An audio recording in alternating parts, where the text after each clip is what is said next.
നമസ്കാരം. ഇങ്ങനെയൊക്കെ നടന്നാൽ മതിയോ? ഒരു കല്യാണമൊക്കെ കഴിക്കണ്ടേ? വയസ്സ് എത്രയായി എന്നാ വിചാരം? ഇങ്ങനെ പോയാൽ നല്ല ചെറുക്കനെ ഒന്നും കിട്ടില്ല കേട്ടോ. നിങ്ങളിൽ കുറച്ചു പേരെങ്കിലും ഇതൊക്കെ കേട്ടിട്ടുണ്ടാകും. ഞാനിപ്പോൾ പറഞ്ഞത് വിവാഹം കഴിക്കാത്തവരുടെ കാര്യമാണ്. വിവാഹം കഴിക്കാത്തവർ നിരന്തരം കേൾക്കുന്ന ഈ ചോദ്യങ്ങൾ കേരളീയ സമൂഹത്തിൽ നിലനിൽക്കുന്ന സാമൂഹിക സമ്മർദ്ദത്തിന്റെ നേർചിത്രമാണ്. എന്നാൽ ഈ സമ്മർദ്ദങ്ങൾക്കൊടുവിൽ ഉടലെടുക്കുന്ന ദാമ്പത്യ ബന്ധങ്ങളുടെ ആയുസ് ഇന്ന് റെക്കോർഡ് വേഗത്തിൽ കുറയുന്നത് ഞെട്ടിക്കുന്ന കാഴ്ചയായി മാറുകയാണ്. കേരളം ഇപ്പോൾ വിവാഹമല്ല, വിവാഹ മോചനമാണ് ആഘോഷമാക്കുന്നത്. ഒരു വർഷം 1 ലക്ഷം കല്യാണം നടക്കുമ്പോൾ 30,000 ഡിവോഴ്സ്. അതാണ് ഇപ്പോഴത്തെ ട്രെൻഡ്. അതായത് 3 കല്യാണം നടന്നാൽ അതിലൊന്ന് വിവാഹമോചനത്തിലേക്ക് എത്തുന്നുവെന്ന് ചുരുക്കം. കേരളത്തിൽ വിവാഹമോചനങ്ങളുടെ എണ്ണം റെക്കോർഡ് ഭേദിച്ച് മുന്നോട്ട് കുതിക്കുമ്പോൾ കേരള മോഡൽ ദാമ്പത്യം എങ്ങോട്ടെന്ന് സമൂഹം അത്ഭുതപ്പെടുകയാണ്. കേരളം ദൈവത്തിന്റെ സ്വന്തം നാട് എന്നുള്ളത് ചെറുതായിട്ടൊന്ന് മാറ്റി പറയേണ്ടി വരും. ഇപ്പോൾ ഇത് ബ്രേക്കപ്പിന്റെ നാടായി മാറുകയാണ്. ഓരോ വർഷവും രജിസ്റ്റർ ചെയ്യപ്പെടുന്ന 1,10,000-ത്തിലധികം വിവാഹങ്ങളിൽ ഏകദേശം 30,000-ഓളം കേസുകളാണ് വിവാഹമോചനം തേടി കുടുംബ കോടതികളിൽ എത്തുന്നത്. ഈ പുതിയ പുരോഗമനം യഥാർത്ഥത്തിൽ എന്താണ്? റീൽസിലെ ഇഷ്ടക്കേടാണോ? അതോ വാട്സപ്പ് ഗ്രൂപ്പുകളിൽ ഉണ്ടാകുന്ന അനാവശ്യ വഴക്കുകളോ?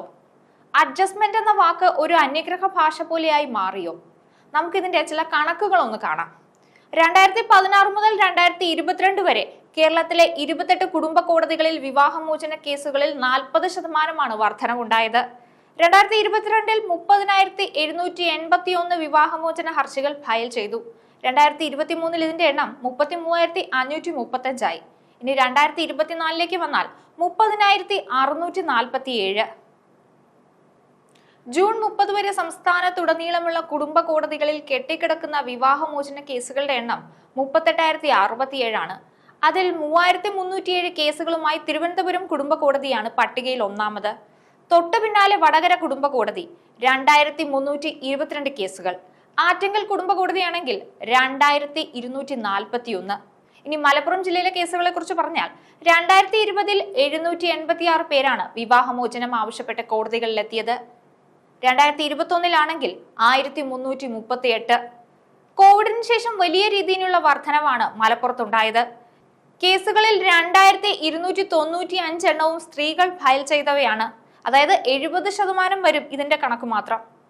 വിവാഹമോചനം തേടുന്നവരിലേറെയും മുൻവർഷങ്ങളിൽ വിവാഹം ചെയ്തവരാണെങ്കിലും ആയുസില്ലാത്ത ദാമ്പത്യ ബന്ധങ്ങളുടെ എണ്ണം വർഷാവർഷം കൂടുകയാണെന്ന് കണക്കുകൾ വെളിപ്പെടുത്തുന്നു.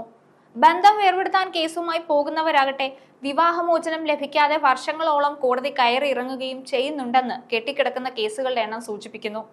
കേസുകളിലേക്ക് പോകാതെ വക്കീൽ നോട്ടീസ് അയച്ച ശേഷം പിരിഞ്ഞു ജീവിക്കുന്നവരുടെ എണ്ണം ഇതിലും കൂടുതലാണെന്നാണ് പറയുന്നത്. കേസുകൾ കൂടിയതോടെ ജില്ലകളിൽ 2-3 കുടുംബ കോടതികളായി. എന്നിട്ടും കുരുക്കുകൾ അഴിയുന്നില്ല.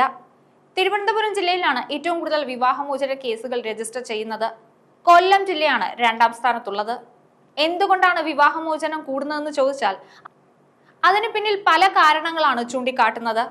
മദ്യപാനം ഉൾപ്പെടെ വിവിധ കാരണങ്ങളാണ് വിവാഹമോചനത്തിന് പിന്നിലുള്ളത്.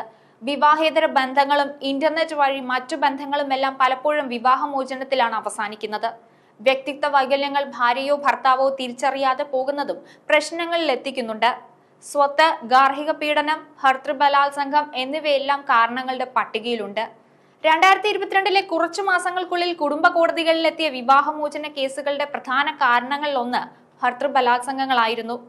ഭാര്യയുടെ സമ്മതമില്ലാത്ത എല്ലാ ലൈംഗിക ബന്ധങ്ങളും ബലാത്സംഗങ്ങളുടെ പരിധിയിൽ വരും. ലൈംഗിക സൈറ്റുകൾക്ക് അടിമകളായ ഭർത്താക്കന്മാർ ലൈംഗിക വൈകൃതങ്ങൾക്ക് നിർബന്ധിക്കുന്നതായും കേസുകൾ ഫയൽ ചെയ്ത സ്ത്രീകൾ തന്നെ പറയുന്നുണ്ട്. ചെറുപ്രായത്തിൽ വിവാഹിതരായ ഇവരിൽ പലരും ഇത് ബലാത്സംഗമാണെന്ന് തിരിച്ചറിയുന്നത് പോലും വളരെ വൈകിയാണ്.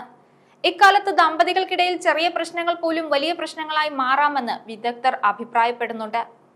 അതേസമയം നിരന്തരമായ സംഘർഷങ്ങൾ നിറഞ്ഞ ജീവിതത്തിൽ നിന്ന് മാറി നിൽക്കുന്നതാണ് നല്ലതെന്ന് ചിലർ വാദിക്കുന്നു. വിവാഹം കഴിക്കുന്ന എല്ലാവരും ഡിവോഴ്സ് ആകുന്നുവെന്നല്ല പറയുന്നത്. പക്ഷെ മുൻപെങ്ങും ഇല്ലാത്ത രീതിയിൽ കേരളത്തിൽ ഡിവോഴ്സ് കേസുകൾ വളരെയധികം കൂടുന്നുണ്ട്. ന്യൂസ് ഡെസ്ക് ഈനാട് മലയാളം.